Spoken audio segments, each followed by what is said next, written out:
Hello, നമുക്ക് നല്ല beef റോസ്റ്റിൻ്റെ രുചിയിൽ നല്ലൊരു കടല വരട്ടിയത് ഉണ്ടാക്കി നോക്കിയാലോ. അപ്പോൾ അതിലേക്ക് ഞാൻ ഉപ്പിട്ട് വേവിച്ച് വെച്ച കടലയാണ് എടുത്ത് വെച്ചേക്കുന്നത്. ഒരു പാത്രം അടുപ്പത്തേക്ക് വെച്ച് അത് ചൂടായി വരുമ്പോൾ നമുക്കതിലേക്ക് വെളിച്ചെണ്ണയാണ് ഒഴിച്ചു കൊടുക്കേണ്ടത്. വേറെ എണ്ണയൊന്നും ഒഴിച്ചു കൊടുക്കരുത്, വെളിച്ചെണ്ണ തന്നെ ഒഴിച്ചു കൊടുക്കുക. എന്നിട്ട് ഒരു 1/2 ടീസ്പൂൺ കടുക് ഇട്ട് കൊടുക്കാം. കടുക് ചെറുതായി ഒന്ന് പൊട്ടി വരുന്ന സമയത്ത് 2 വറ്റൽമുളക് 4 മുറിച്ചത് ഇട്ട് കൊടുക്കാം.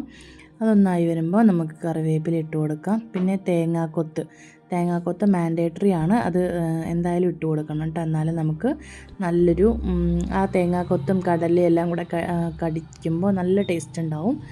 അറിയാലോ, എല്ലാവർക്കും വെച്ച് അറിയായിരിക്കും. നല്ല ടേസ്റ്റാട്ടോ, ബീഫ് റോസ്റ്റിൻ്റെ സെയിം ടേസ്റ്റ് വരും. അതൊന്ന് ഗോൾഡൻ ബ്രൗൺ കളറായി വരുന്ന സമയത്ത് ഞാൻ ഒരു വലിയ സവോള എടുത്ത് നൈസായിട്ട് അരിഞ്ഞ് വെച്ചിട്ടുണ്ട്, ചെറുതായി അരിഞ്ഞ് വെച്ചിട്ടുണ്ട്. അതിലേക്ക് ഇട്ട് കൊടുക്കാം. എന്നിട്ട് കുറച്ച് ഇഞ്ചി വെളുത്തുള്ളി പേസ്റ്റ് ഇട്ട് കൊടുക്കാം. അതൊന്ന് വഴന്ന് വരുന്ന സമയത്ത് നമുക്കതിലേക്ക് ഉപ്പിട്ട് കൊടുക്കാം.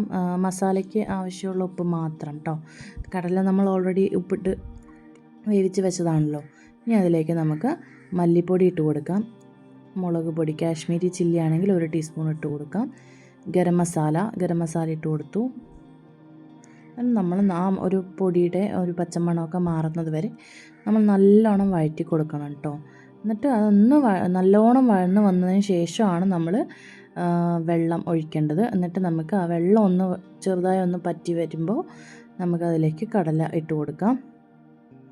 എന്നിട്ട് ഇതെല്ലാം കൂടെ നല്ലോണം കുറേ നേരം ഒന്ന് വഴറ്റി കൊടുക്കുക. ജസ്റ്റ് ഒന്ന് ഒരു മൂടി വെച്ച് അടച്ച് വെച്ച് കൊടുക്കുക.